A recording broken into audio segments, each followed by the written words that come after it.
Sanibona bafethu. Ucofe yakhe lokhuluma njenganaye.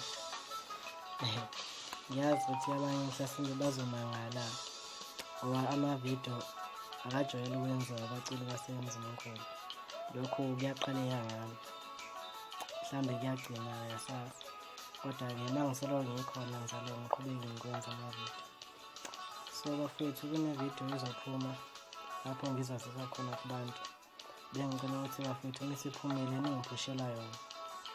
Ngenhlonipho nothando bafethu. Ngiyajabula kakhulu. Ngiyabonga. Zana